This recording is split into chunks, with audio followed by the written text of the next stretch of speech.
बंदी छोड़ सतगुरु रामपाल जी भगवान जी की जय हो। जय हो बंदी छोड़ के लौट को नहीं और की। सत्याही भाई जी दासी परमात्मा देख के भी चरण सेवा कर रही थी तो परमात्मा जी ने दर्शन दिए। आज दासी शाम को खाना बनाने में लेट होगी तो मालिक की चरण सेवा नहीं कर पाई, इसलिए अब करी। तो परमात्मा ने दिखाया दासी बैठी थी। दासी को बहुत जोर जोर से हंसी आ रही थी, चरण सेवा करते समय बहुत हंस रही थी। तो फिर परमात्मा ने बोला, बेटा आज बहुत खुश है, इतना क्यों हंस रही है? दासी बोली, आप तो परमात्मा अंतर्यामी हो, सब कुछ जानते हो, फिर भी पूछ रहे हो। तो परमात्मा बोले, हाँ बता क्या बात है। तो दासी कहने लगी कि परमात्मा आज दासी को बहुत हंसी आ रही है।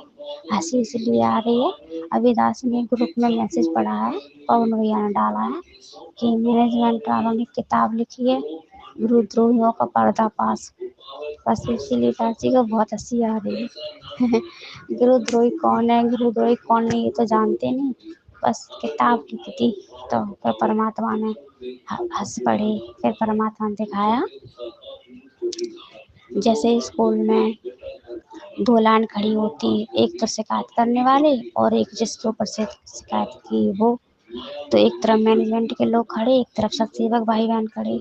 सतसेवक भाई बहन खड़े, उनके कपड़े सफ़ेद कलर के हैं, सफ़ेद ड्रेस पहने हैं। और जो मैनेजमेंट वाले हैं उनके तरफ के काले कपड़े, काली ड्रेस पहने हैं। परमात्मा का स्वरूप है, सफ़ेद पैजामी और गोल्डन कलर का साथ कुर्ता है, उस पर सफ़ेद जैकेट है वो पहने, वो हाथ में डंडी लिए हुए हैं। और इधर उधर लाइनें खड़ी हैं आमने सामने, सतसेवक की मैनेजमेंट की। तो 10-12 लोग हैं जिन्होंने वो किताब लिखी गुरुद्रोहियों का पर्दाफाश। तो परमात्मा उनको खूब डांट रहे, खूब नाराज हो रहे, कह रहे जितना टाइम तुमने इन किताबों को पढ़ने में और लिखने में लगाया, इतना अगर भक्ति में सुमरन में लगाते तो कुछ धन इकट्ठा कर लेते। धन तो इकट्ठा कर नहीं पाए, जो था वो भी गंवा दिया। परमात्मा कभी माफ नहीं करेगा। फिर परमात्मा ने एक कथा सुनाई। परमात्मा उनको खूब डांट रहे, कह रहे आपने कितना दोष कमा लिया, इतना लिखने में इतनी सांसें, इतना समय नष्ट किया।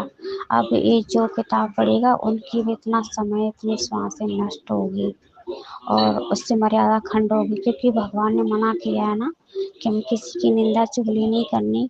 और आप मतलब सत्सेवकों की निंदा चुगली कर रहे हो। किताब में कुछ भी नहीं, का खा गा भी नहीं है, कुछ भी नहीं, बकवाद है। और ये हमारा आदेश है, कोई भी इस किताब को नहीं पढ़ेगा। मैनेजमेंट वालों की तरफ है ना, उनको चिल्ला रहे हैं। जो जिन लोगों ने किताब लिखी उनको तो डांट लगा रहे। परमात्मा आगे हाथ करके उनको सबकी डंडी मार रहे, लाल हाथ कर दिए मार के। और बाकी की जो जनता खड़ी उनके साइड में जो लोग होते हैं उनको कह रहे कोई भी किताब नहीं पढ़ेगा, ये हमारा आदेश है, क्योंकि इसमें सिर्फ समय और श्वासें बर्बाद करनी है, इससे कुछ नहीं होगा। किसी निर्दोष के ऊपर कोई झूठी किताब लिखे, इसे नहीं पढ़ना चाहिए। फिर परमात्मा जी कथा सुना रहे हैं। एक दो दोस्त थे, उन्होंने चोरी की, सोना चुराया।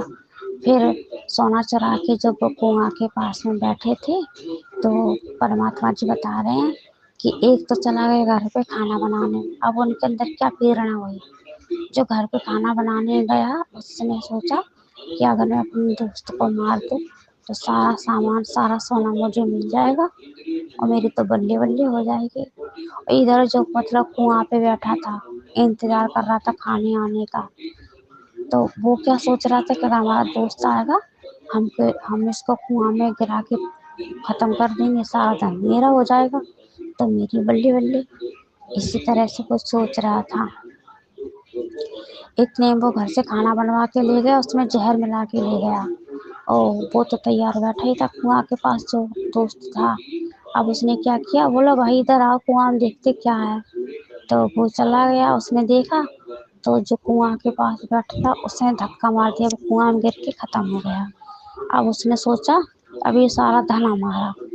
अब वो जो खाना लेके गया था, जो उसने खाना खाया तो वो खत्म हो गया, क्योंकि उस खाने में जहर मिला था। उसकी करनी वहीं उसी समय उसे मिल गई। इसी तरह से मैनेजमेंट वाले कर रहे हैं, इनको लगता है कि गुरुजी तो कभी बाहर आएंगे नहीं और सत्सेवकों को हम मतलब इतना नीचा गिरा देंगे, इनको खत्म कर देंगे तो सारा धन मेरा। अपना मनमानी आचरण करेंगे, संगत है नादान, ये ज्ञान आधार से सोचती नहीं है, हम उसको जैसा कहेंगे वैसे ही करेगी, बस ये अपनी चाल चल रहे। जैसे कि एक भैंस होती है, तालाब में नहाती है, एक चौंक और चौंक कीड़ा होता है, वो उसमें चिपक जाता है, उसका खून चूसने लगता है। अब उस भैंस ने उसका क्या बिगाड़ा, पड़ने उसकी आदत ही है चौंक की। तो फिर क्या करते, उसके ऊपर नमक डाल देते, पूरा खून बन जाता, खत्म हो जाता। इसी तरह जो मैनेजमेंट वाले है ना, ये जोंक है जोंक, और सत्सेवक है ना, वो भैंस है, उनके जाके चिपक जाते हैं। पर सत्सेवकों के पास जो नमक है ना, वो ज्ञान रूपी नमक है, वो अपने ज्ञान रूपी नमक का हथौड़ा मारते हैं, ऊपर से इनके डालते हैं और ये अपने आप खत्म हो जाते हैं। इसलिए उनकी झूठी साची किताबें लिखना, बकवाद करना, ये अपना टाइम खराब कर रहे हैं और कुछ नहीं कर रहे हैं। इसी तरह से परमात्मा जी दिखा रहे हैं। और जो सत्सेवक भाई बहन उनसे कह रहे हैं, आप जाओ, घबरा मत, अपनी भक्ति में ध्यान लगाओ, भक्ति सेवा सुमरन और बंदगी करो। और जो सत्सेवक भाई बहन है एकदम सीधे, बहुत मायूसी के साथ में खड़े। परमात्मा कहते हैं, हमने कितने बार सत्संग में सुनाया है, अगर किसी भगत से तुम बेवजह लड़ोगे, उससे परेशान करोगे, तो परमात्मा तुम्हें छोड़ेगा नहीं। और जो बेवजह भगत किसी भगत से अटकता है, तो उसका समझो नाश तो तय है, नाश उसका नज़दीक है। इसी तरह मैनेजमेंट वालों का नाश ना नज़दीक है, ये अपनी आदत से बाज नहीं आएंगे। तो मैनेजमेंट वाले कह रहे, परमात्मा मैंने क्या किया? बोला, आपने अच्छा ही किया, हमने मना किया था ना, गेम नहीं देखना, आपने बैडमिंटन बनवा दिए, हॉस्पिटल बनवा दिए, और ये एम्बुलेंस, मतलब ये सब कुछ, मतलब परमात्मा के नारे जो जो उन्होंने को कर्म, कब हमने कहा इन सबको करने के लिए। और सेवकों ने क्या किया, सिर्फ हमारी महिमा ही तो की। तुम बकवादों में पड़े हो, जितना तुम बकवादों में पढ़े और वो भक्ति मार्ग में आगे बढ़ते जा रहे हैं। इसी तरह परमात्मा जी खूब डांट रहे हैं हम लोगों को, और कह रहे किताब मैनेजमेंट वालों से कह रहे कोई भी नहीं पढ़ेगा, इसमें सिर्फ बकवाद लिखी है, जो इसको पढ़ेगा, हमारी बात को नहीं मानेगा, वो हमारी नज़रों से गिर जाएगा, और उसका नाम सब कुछ खंड। बस परमात्मा जी ने इतना ही दिखाया।